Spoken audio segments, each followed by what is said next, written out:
Hello everyone, welcome to this video on the Bold BI 11.2 release highlights. This version brings powerful enhancements to the data source, data hub, embedding, server, designer, and AI modules. Let's start with the data source enhancements. First is a new connector enabling Bold BI integration with Microsoft Fabric. To use the connector, create a new data source. Select Microsoft Fabric as the connector. Fill in the necessary fields, and connect it to open the Dashboard Query Designer page. Next, drag and drop the table, and retrieve data from the database. Then add a grid widget, assign the data, and publish it. The dashboard renders with the data from the Microsoft Fabric connector. Second, Bold BI now supports custom attributes in the Create Data Source API.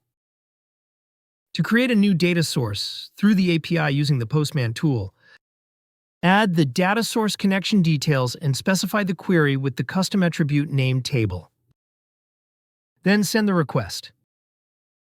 The attribute value has already been assigned at the user level. Next, refresh the data source page to confirm that the data source has been created. Then edit it to open the Query Designer page, and retrieve the data by clicking Update. The data is retrieved from the selected table based on the assigned attribute value. Next, let's look at the Bold Data Hub enhancements. This release enhances data processing with the Change Data Capture, or CDC approach for the PostgreSQL data store. The technique is used to track changes in a database, allowing Data Hub pipelines to process them in real time. For example, we have created a template on the Bold Data Hub page that includes a data source and a table where changes will be made. I added a value in the database and save the template. Once the pipeline is saved, the value will be updated. Furthermore, we have added extract engine support for Data Hub connectors, improving performance and scalability when handling a large number of values. The engine extracts data from live databases and saves it in optimized storage. This helps reduce data loading time, refresh data on demand, and improve dashboard rendering performance. Next, let's talk about the embedding enhancements of this release. We now provide custom domain support for the Dashboard Designer, allowing you to host the designer in your own domain instead of using the default one. I will demonstrate. In the Dashboard Designer, I have linked a Getting Started document to the Add More Rows info icon. When clicked, it redirects to the help documentation hosted in help.boldbi.com. If you want to host this page in your own domain, you can add the custom domain property with the necessary domain link. Then, run the application and click the link to see that the page is hosted in your domain. Additionally, you can now show or hide summary icons for dashboards in SDK-Based embedding. The Enable AI Summary, Enable Widget Summary, and Enable Dashboard Summary properties are under the Dashboard Rendering function. If you set the property values to true, summary icons will be displayed on the dashboard widgets. To hide the summary icons, set the value to false. Now let's move on to the server enhancement. Users can now initiate Bold BI startup without a license.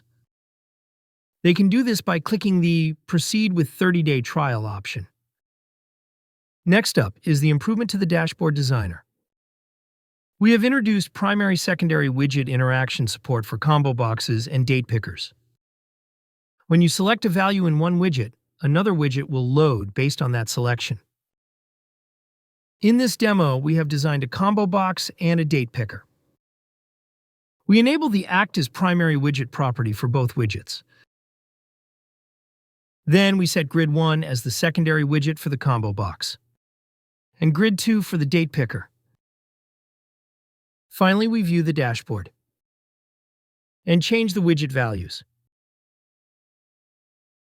Based on the selection, the dependent widget values will change accordingly. Finally, let's see our AI enhancement. Conditional formatting via AI is now available for grids and scatter plots, making it easier to highlight data. In a dashboard, you can change the colors using the AI Copilot. For example, I changed the color to red for when the sum of the ID is greater than 80 in this grid using an AI query. Here I changed the color to red for total values between 1 and 1.5 million in this scatter plot.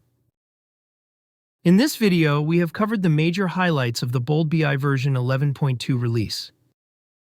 Documentation links for the release are provided in the video description. You can download the latest version of Bold BI from your account page.